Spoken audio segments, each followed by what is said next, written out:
राम। पाकिस्तान में डकैत को बख्शना और सेवकों पे मेहर करना, ये पाकिस्तान बनने से पहले की बात है। और एक बार पूज्य हजूर जी अपने एक प्यारे सेवक बुड्ढा मल जी के गांव में आए और उनके घर में ही रुके। बुड्ढा मल जी बहुत ही शुद्ध और धार्मिक विचारों वाले व्यक्ति थे। उस दिन बुड्ढा मल जी ने हजूर जी की मन से सेवा की। बाहर से बहुत सी संगत आनी शुरू हुई तो हजूर जी ने अपना आसन पास ही गुरुद्वारे में लगा लिया। संगत में हिंदू मुसलमान सभी आ रहे थे और सभी हजूर जी की बख्शिश लेते जा रहे थे। धीरे धीरे आसपास के गांव में यह बात फैलने लगी कि बहुत ही करने वाले बख्शनहार सतगुरु आए हुए हैं और उनके मुख से जो भी वचन निकलते हैं वे पूरे हो ही जाते हैं। ऐसे में एक दिन उस इलाके का एक बदमाश मुसलमान, जो असल में एक डकैत था, चोरी डकैती कत्ल उसके लिए आम था, उसने भी हजूर जी की चर्चा सुनी। उसे बहुत आश्चर्य हुआ कि ऐसा भी कोई हो सकता है। हजूर जी को आजमाने के इरादे से वो अपने कुछ साथियों को लेकर उस गुरुद्वारे में पहुंचा जहां हजूर जी आसन लगाए हुए थे। सजदा तो उसने क्या करना था, वह तो हजूर जी का इम्तिहान लेने आया था। हजूर जी का दरबार सजा हुआ था। उसी समय बुड्ढा मल जी अपने साथ एक मुसलमान को लेकर हजूर जी के सामने पहुँचे और अर्ज की, हे सच्चे पातशाह, यह एक बहुत गरीब मुसलमान है, गाना बजाना कर अपने परिवार का पेट पाल रहा है, इसका गुजर बड़ी मुश्किल से हो रहा है, आप इस पर कृपा करें और इसकी गरीबी काट दें। उसके बाद बुड्ढा मल जी ने हजूर जी से उस मिरासी को एक कवाली गाने की इजाज़त ले दी। इस मिरासी ने बहुत सुंदर कवाली गाई। कवाली सुनकर हजूर जी बहुत खुश हुए और सारी संगत सुनकर झूम रही थी। हजूर जी ने खुश होकर उस मिरासी को फरमाया, तूने मुझे खुश कर दिया, मांग क्या मांगता है, आज तेरी मांग पूरी करता हूँ। वो मिरासी हजूर जी के चरणों में गिर पड़ा। सजदा कर उसने हजूर जी से अरदास की, मैंने सुना है कि आप बहुत करने वाले हैं, हर चीज़ करने में समर्थ हैं, आप मेरी गरीबी काट दो, बड़ी मुश्किल से गुजारा कर रहा हूँ। हजूर जी ने फरमाया, बेटा सुन, जा, तेरी कंगाली मैंने काट दी, तेरे घर में सब कुछ होगा, मेरे ये वचन अटल हैं, कोई भी इन वचनों को टाल नहीं सकता। उसके बाद एक मुसलमान औरत ने आकर हजूर जी को मत्था टेका और उसने अर्ज की, जनाब, मेरी शादी को बहुत मुद्दत गुजर गई है, लेकिन हम औलाद का मुंह देखने को तरस गए हैं। आपका बड़ा नाम सुना है, आपके आशीर्वाद से बहुतों के घर संतान सुख मिला है, आप मुझे औलाद बख्शो। हजूर जी ने रहम के घर आकर उस औरत की अर्ज सुनकर उसे पुत्र होने का वरदान दे दिया। उधर वो बदमाश डकैत वहाँ बैठा ये सब देख रहा था। उसे बड़ा अजीब लग रहा था, ऐसा कहीं हो सकता है क्या? इनके कहने मात्र से ही औरत को बच्चा हो जाएगा? क्या इनके मात्र से इस मिरासी की कंगाली दूर हो जाएगी? शायद सब दिखावा ही है, सब पाखंड ही होगा। हम सभी पढ़ते हैं घटघटवासी बाबा दलीप सिंह जी। इधर उस बदमाश ने ये सोचा ही था कि हजूर जी उसके मन की सभी बातें जान गए। जानते ही हजूर जी बड़े जलाल में आ गए और गरजती हुई आवाज़ में उस बदमाश से कहा, तू क्या समझ रहा है कि मैं इन सवालियों से टाल मटोल कर रहा हूँ? तुझे सब पाखंड लग रहा है? अरे तू गलत समझ रहा है।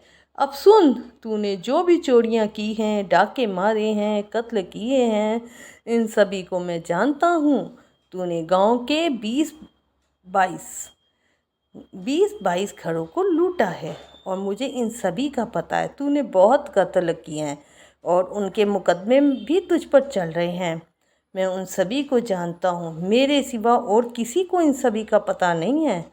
जो तू अपनी अकड़ दिखा रहा है वो मैं 1 मिनट भर में भी ठीक कर सकता हूँ।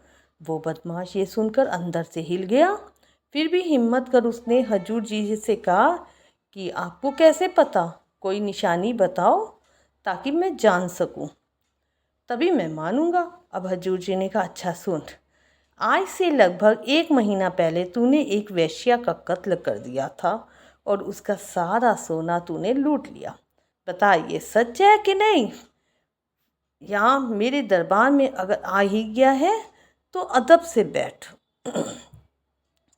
वरना तुझे ऐसी सख्त सजा दूंगा कि तेरी सारी अकड़ पल भर में निकल जाएगी। मैं दुनिया का आम फकीर नहीं हूँ, मेरे मुख से जो भी वाक निकलते हैं वे पूरे होते हैं, मेरे वचनों को कोई भी टाल नहीं सकता। यह सुनते ही वो बदमाश झट से बोल उठा, आपके कहने भर से ये हो जाएगा? आप तो बड़े बड़े दावे कर रहे हैं, क्या ये हो जाएगा जनाब? इतना तो हमारे पीरों और रसूल ने भी नहीं किया और आप कहते कि यह सब हो जाएगा। हजूर जी बड़े जोश में आ गए और बुलंद आवाज़ में फरमाया, अरे तुझे क्या मालूम है, फ़कीर और रसूल तो खुदा के हुक्म से इस धरती पर भेजे जाते हैं, उनके पास गिनती की ताकत होती है, इसलिए वे इतना नहीं कर सकते। मैं वो हूँ जो तेरे सामने बैठा हूँ, मैं कलम का आप मालिक हूँ, जो चाहे लिख सकता हूँ, मैं जिसे चाहे तार दूँ, जिसे चाहे मार दूँ, मुझसे कोई भी हिसाब किताब लेने की हिम्मत नहीं कर सकता। अब तू बता, तेरे इन कर्मों की तुझे क्या सज़ा दूँ? मैं किसी से भी नहीं डरता, तेरे जैसे चोर उचक्कों की क्या मजाल, तुझ जैसों को तो मैं पल भर में सीधा कर दूँ। जिस तरह जंगल में बब्बर शेर की गर्जना सुनकर जंगल के सभी जानवर कांपने लगते हैं, उसी तरह वो बदमाश ये गर्ज सुनकर थर थर कांपने लगा। इतने में ही हजूर जी ने उसे कहा, देख यह बुढ़ा मल मेरा बहुत प्यारा सेवक है, अगर मेरे यहाँ से जाने के बाद तूने इनके साथ तनिक भर भी गलत व्यवहार कर दिया या तूने इन्हें जरा सी भी तकलीफ़ दे दी तो तू जान लेना कि तूने अपनी मौत को खुद ही दावत दे दी है। अब इस बात को तेरा जब दिल करे तू अजमा लेना। हजूर जी की प्यारी साथ संगत जी, जिस मिरासी को हजूर जी ने बहुत जल्द अमीर होने का आशीर्वाद दिया था, वो 1 महीने में बहुत रईस हो गया। जिस औरत को पुत्र होने का वरदान दिया था, उसके यहाँ 10 महीने के अंदर ही एक पुत्र ने जन्म लिया। वह डकैत भी अपनी सारी बदमाशी भूल गया। जितने दिन हजूर जी वहाँ रहे, वो बिना नागा हर रोज़ हजूर जी की हाजिरी में आता रहा। उस पर इतनी कृपा हुई कि उसकी काया ही पलट गई। यहाँ तक कि जब पाकिस्तान बना और जब मुसलमान हिंदुओं को लूट रहे थे, उस समय उसने बुड्ढा मल जी की खुद खड़े होकर हिफाजत की और उनके सब परिवार सही सलामत आर्मी के कैंप पर पहुंचा कर आया।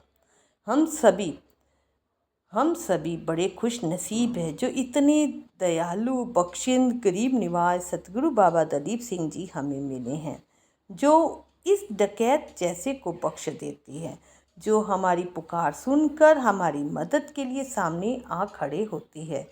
चाहे संतान का मसला हो या रुपए पैसों का, उस डकैत जैसे एक को भी एक नेक बंदा बना दिया, वे याद रखे।